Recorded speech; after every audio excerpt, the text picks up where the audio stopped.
Alright, July is over and it's time for favorites. I'm actually getting this up within a reasonable amount of the end of the month this time. I feel like I've accomplished something.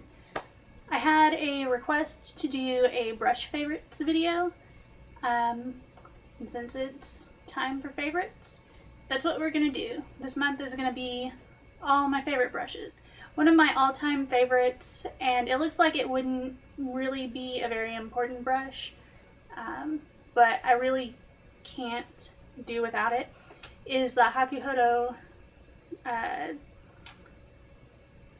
J521. And it is this minuscule little, I have to get closer. It is the tiniest brush I have ever seen. It almost looks like one that got cut off by accident, if I'm being honest. This is my most used eyeliner brush by far. My lashes are a little bit sparse, not very thick, you can't see them very well, so I tightline pretty much every day, and this brush is absolutely perfect for it. Let's see if I'm going to demo this, see if I can do it without putting an eye out. So it's perfect for just wiggling in the root of your lashes there, and it also works really well for wings. The tiny little brush head is really stiff. It, so it gives a really precise line. It's horsehair, so it's not super duper soft, but it's not scratchy either. I wouldn't try to, smudge out eyeliner with it, but it's really nice for just getting a very precise line. The next one of my favorites is actually an extreme budget buy, because it is the Up and Up angled eyeliner brush, which I feel like whoever named that had never picked up a makeup brush before, maybe, because it is not a suitable eyeliner brush. It's pretty thick and dense, so it's not great for getting super close to the lash line or doing wings or basically anything else that you would want an eyeliner brush for. But that said, it's really great for filling in brows. It's, puts down a good amount of powder and covers area pretty quickly. But my favorite thing for it is smudging eyeliner, because it may not be precise enough to put it on, but for smudging out a pencil and stuff, it's excellent. It's small enough and firm enough that you can smudge out your eyeliner just a little bit without, making it go all over your whole eye. Because that's what I call an accidental smoky eye, and that is usually what happens when I try to smudge out eyeliner. I want to say this was $3 or something maybe at Target. It seriously is a hell of a deal.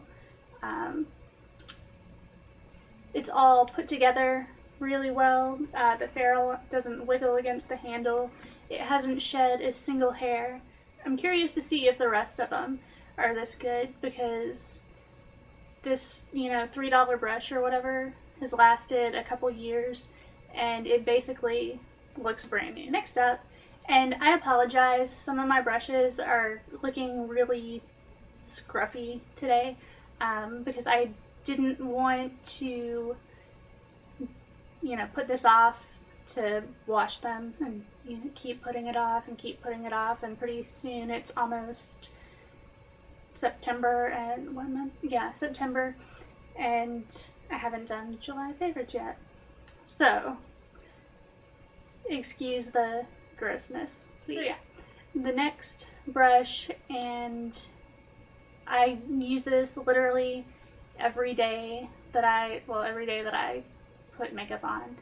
I really need to get another one just so I'll always have one clean, because I do love it that much. And that's the Hakuhodo J5529.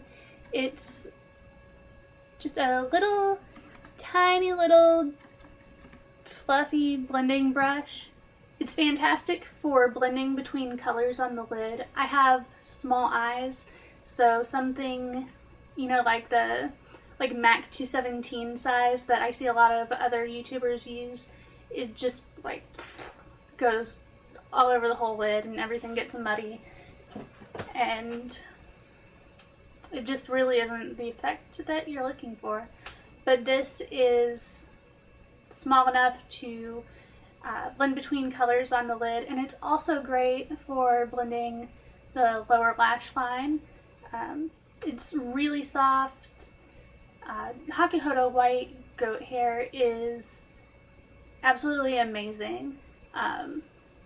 If I could just make a blanket out of it and wear it all the time, I probably would, and now I sound kind of like a serial killer. But it is really good. It's really soft. It does show the color. Eventually, you have to wash it pretty often to keep it looking clean. Personally, I don't care if they look clean, but maybe you do, maybe you don't.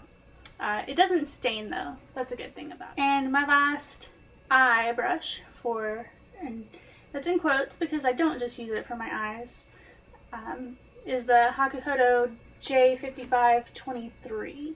This one is almost identical in shape and size to the MAC 217, which I know a lot of people love for blending out crease colors and stuff like that. And it is really great for that. It gives a really nice gradient at the top of your crease color, but it does so much more. Like cheesy infomercial grin. It's good. It's great for blending. I love it for blending. For a brow or inner corner highlight. Love it for that. And I also use it to put setting powder on smaller areas, like between my eyebrows or on my eyebrows. I actually do set my eyebrow pencil with powder since there's nothing under it. It can look a little bit weird if it gets rubbed off. And also the spots on the sides of my nose under my glasses so they don't go sliding down. I've heard a lot of people say that they also use it for blending under eye concealer. I have tried it for that. It does work really well. There are just some other brushes that I like better for that, but it works really well for that too. It's basically the jack of all trades small brush. So for face brushes, my first favorite is the Sephora, I think it used to be called the mini Airbrush foundation brush, but they changed it to the mini multitasker, maybe. I'll put the right name in the description, whatever it actually is. But it's a travel size version of their Airbrush foundation brush, pretty much, and I love it for foundation, oddly enough. It's really nice for getting into the corners and the small areas. It's really dense and really precise, so you can really just buff in everything really nicely with it. It does get, the bristles kind of get clumpy and stuck together if you go too long between washes, but other than that, it's perfect. It doesn't take as long to wash and dry as my other foundation brushes, which is excellent, and really good when I'm traveling, because if I go somewhere for more than 3 days or so, I want to wash my foundation brush mid-trip, just because it gets nasty. For blush and whatnot, my go-to is, well, it's hard to say it's always my go-to because I'm addicted to cheek brushes, and I have, I don't know, at least like 8 or 10. But one of the first ones that I got, and one that I still use the most, is the Hakuhodo J210. You know, just a round, fluffy, dense cheek brush. Like the other White Goat ones, it's really, really soft. It's really dense, so you can get a lot of color onto your cheek. The blending is fantastic. It really can buff out the edges. I use it mostly for blush. I probably could use it for contour. It's a little bit big for my face, and what, you know, the way I usually do my contour. But I think it could work really well for that. Also, I know some people use it for foundation too. It works okay for that, but it soaks up a lot more product than my synthetic brushes, so I don't really love it as much for foundation. But for blush and for highlight, if you use the edge of it, it makes a great highlight brush too. Super soft. Oh, yeah, and I bought this, I think, the middle of 2012 or so, or maybe it was 2013. It's at least 2 years old, and it still is, it has kept its shape perfectly.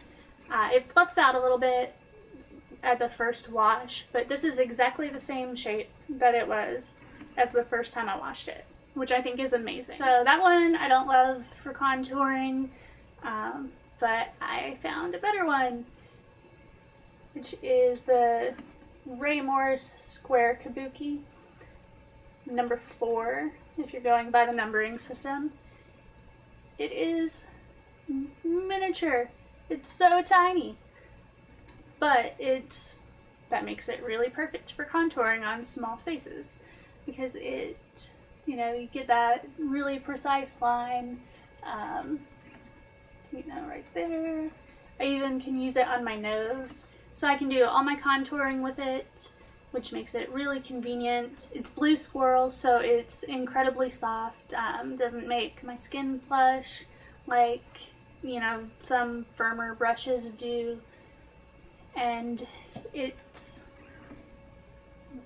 even though it's short and small, it's really tapered on the sides and very dense. It gets a good amount of powder onto your face, and just the finished result looks really, really nice, I think. The only problem is it's blue squirrel, so it's really only good for powders. I don't use a lot of cream contour anyway, but that's a thing to know. And my last one for this favorites video is, and you're going to be totally unsurprised about this, the Chikuhodo MK2, which may end up being my favorite powder brush of all time, forever and ever. Because, like I said a while back in my post on the Chikuhodo collection, the cherry blossom pattern is really gorgeous. I'm a big fan of it, as you can see. And, you know, even if it weren't for the handle, the brush itself is incredibly nice.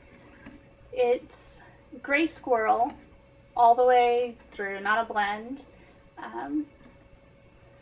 which I think is part of the reason why it's a little bit pricey, because getting gray squirrel hair that's that long, there just isn't a lot of it, so getting enough for a powder brush is kind of a thing. But it's really dense and really soft. Since it's so dense, It picks up quite a bit of powder, and you can really buff it in and get a really smooth finish, which, why would you not love that? And also, it's really pretty. So those are my favorite brushes. I really narrowed that down a lot more than I wanted to, but then I just ended up showing you all of them, and the video would be an hour and a half long, and it would take literally days to upload. Not literally. I'll put links to everything down in the description. If you like the video, hit thumbs up. If you're not subscribed, I don't know why, and you should be. And you can fix that immediately, wherever the subscribe button is these days. So, see you next time.